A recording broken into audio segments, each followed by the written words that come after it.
We're here at Bonhams and Butterfields with Claudia Florian, here getting ready for the auction on Sunday, December 12th. It is the 12th, isn't it? It is Sunday, December 12th. The auction starts at 10 o'clock in the morning. It's much earlier than usual. That's an early one. We normally start at 1 o'clock, but we have 560 wonderful items in this auction. And so we didn't want to stay here late in the evening. We start at 10 o'clock. I am co-consulting director of the Natural History Department, together with Tom Lindgren, who specializes in fossils and a number of other things. And I handle the mineralogical and gemstone end of the Natural History Department. So I have here in my hands the cover lot of the sale. This is a beautiful Tourmaline specimen from Pakistan that has superb color, and I picked it to be on the cover of the catalog because of its festive colors. Does it have anything to do with it being the month of December? No. Well, because I'm looking at you in a beautiful red dress and well, that's how we pictured it on the cover, was with a red background. But this is a really rare color for tourmalines. It's not greenish. It is actually a bluish green and tending much more to the blue color. A very, very rare color in tourmalines. And this is what you want to see in a high quality mineral specimen, is great aesthetics. Where it's situated in these pristine white crystals here, and what we call the matrix of how it would have been found in a pocket within a mine for tourmalines. So this is a real collector's piece. The estimate for it is $10,000 to $12,000. Wow. And all of these items are, of course, listed on our website for the online catalog. There's a number of other mineral specimens that come from all sorts of world localities.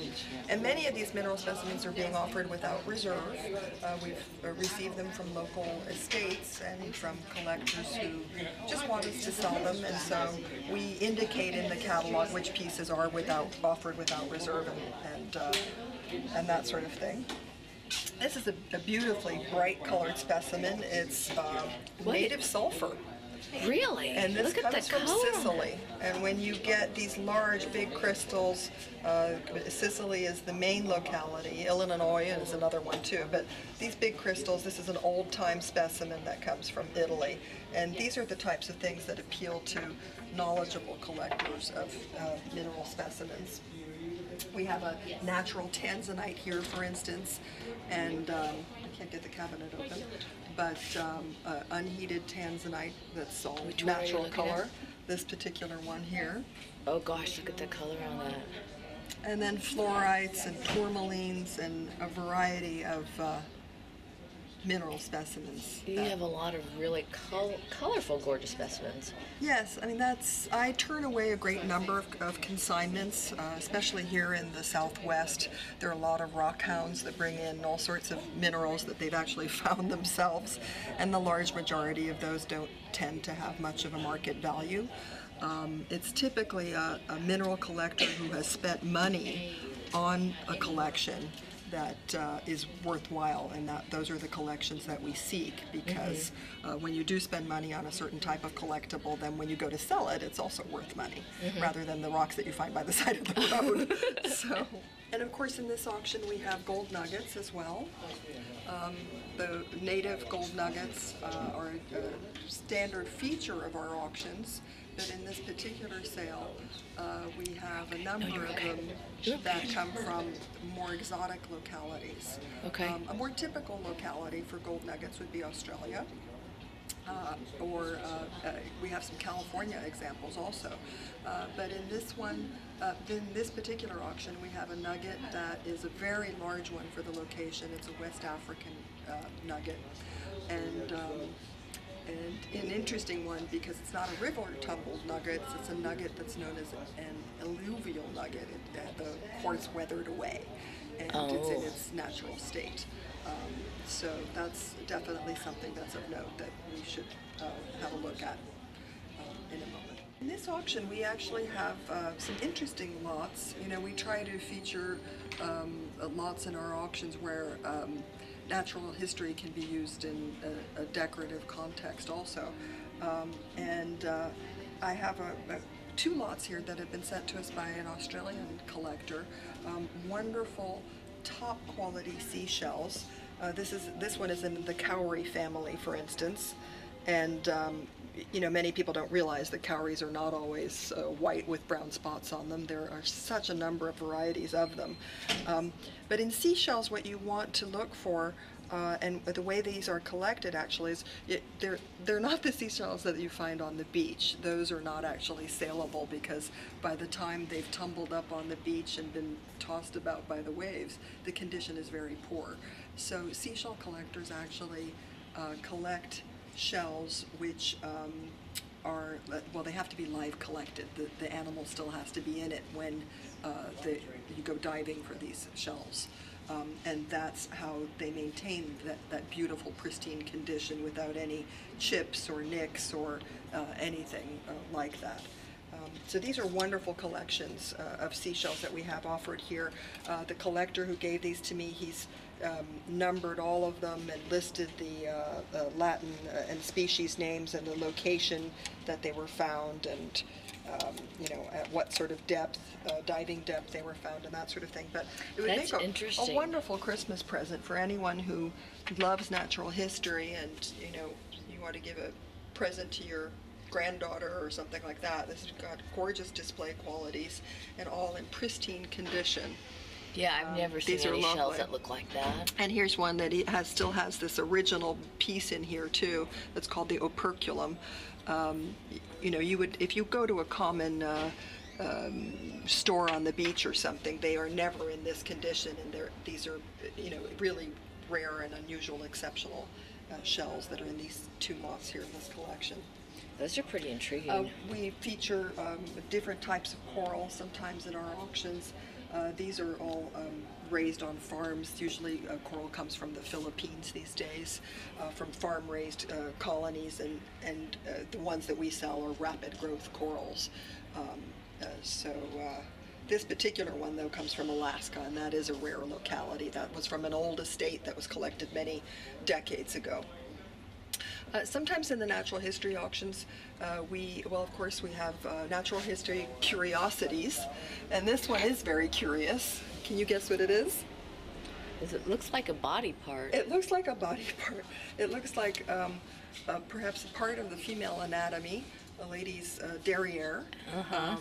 And this is actually the world's largest seed variety. That's a seed? This is a seed, and it's the seed to a specific type of palm tree.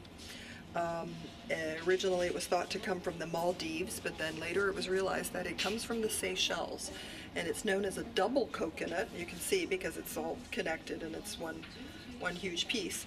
But during the 18th century already, these were being used for trade purposes between the Seychelles and Europe, and many of these made their way to France during that era, and later on during whaling days, for instance.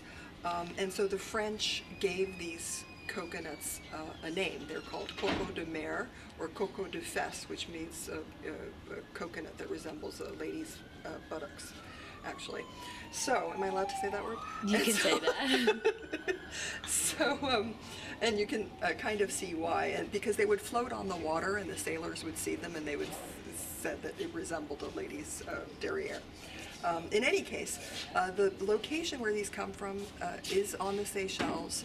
It's on one island, Praslin Island in the Seychelles, and in one valley, and that's it. Oh, that's it? That's it. And so that's why that one little valley, the main valley, has now been named as a World Heritage Site.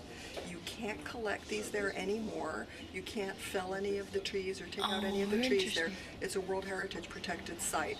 And this is, because they don't want this species to die out. And so this particular piece we received from an estate in Rhode Island. And the family belief was that this had actually been traded at some point and had come to Rhode Island, perhaps on a whaling ship during the 19th century, and had been traded from the Seychelles to some whaling ship. It's pretty interesting. That had come over, but it's neat. It's not very heavy. It looks like it should be a fertility piece or something, doesn't it? Yeah. So presents very well, and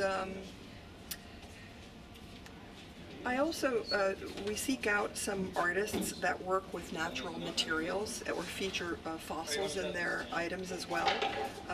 This clock is made of various exotic woods, but what's also notable about it is that it features a Madagascar ammonite here in the center of its design, and also on the back as well.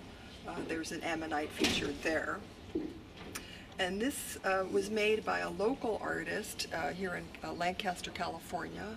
He's a UCLA professor who has now turned full-time artist, and he produces these wonderful and extremely unique works of art that have a naturalistic theme. That is gorgeous. Who's the artist? Do you know? His name is Mark Doolittle. I'm sorry, I forgot to say his name. Mark Doolittle, and they're just wonderfully imaginative here too.